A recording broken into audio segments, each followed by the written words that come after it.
సాధారణంగా కూడాను ఒక తిరుగుబాటు ఏదైనా ప్రాంతంలో మొదలవడానికి మూల కారణం ఏంటంటే మనిషి తను తాను హెచ్చించుకోవడమే.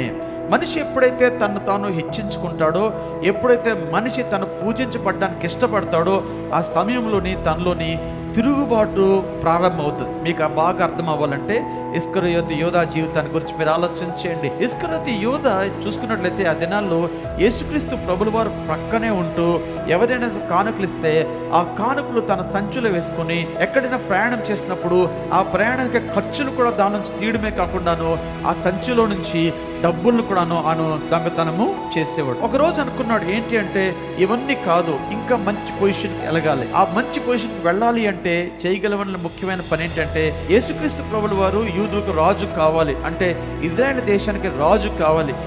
ఇజ్రాయెల్ దేశానికి రాజు అయినట్లయితే తను కూడా ఒక మంచి స్థానంలో ఉండడానికి అవకాశం ఉంది కనుక 2 సందర్భాల్లో యేసుక్రీస్తు ప్రభుల వారు తల మీద కిరీటాన్ని పెట్టి యూదులకు రాజుగా కూడాను ప్రకటన చేసే ప్రయత్నము ఇస్కరియోతు యోధా చేశాడు. కానీ యేసయ్య ఆ సందర్భాల్లోని అక్కడి నుంచి తప్పించుకుని వెళ్ళిపోయాడు. తర్వాత ఇస్కరియోతు యోధా కూర్చొని బాధపడ్డాడు. నాకేమి ప్రయోజనం కలుగుతుంది ఈయనతో పాటు తిరగడం వలన? దీనికన్నా ఏం చేయాలంటే, రాను వారు ఈయన కొరకు ఎదుగుతున్నారు కనుక, పరిసయ్యుల సభకులు ఈయన కొరకు ఎదుగుతున్నారు కనుక ఈయన ఎందుకు నేను వారికి పట్టి ఇవ్వకూడదు, ప్రధాన యాజకుడికి ఎందుకు నేను పట్టి ఇవ్వకూడదు?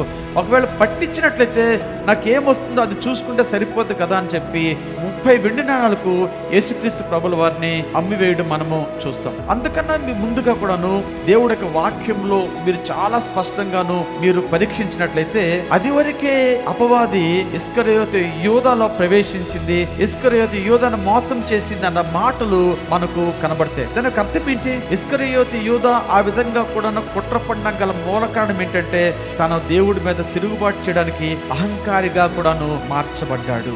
అందుకనే ఎప్పుడైనా సరే ఎక్కడైనా సరే తిరుగుబాటు ప్రారంభించబడింది అంటే, ఎవరైతే ఆ తిరుగుబాటు ప్రారంభించారో వారి యొక్క మూల లక్షణం ఏంటి అంటే వారు పూజించబడ్డానికి ఘనపరచబడ్డానికి ఇష్టపడుతున్నారు కనుక వారు తిరుగుబాటును ప్రారంభిస్తారు అనే విషయాన్ని మీరు మర్చిపోద్దు.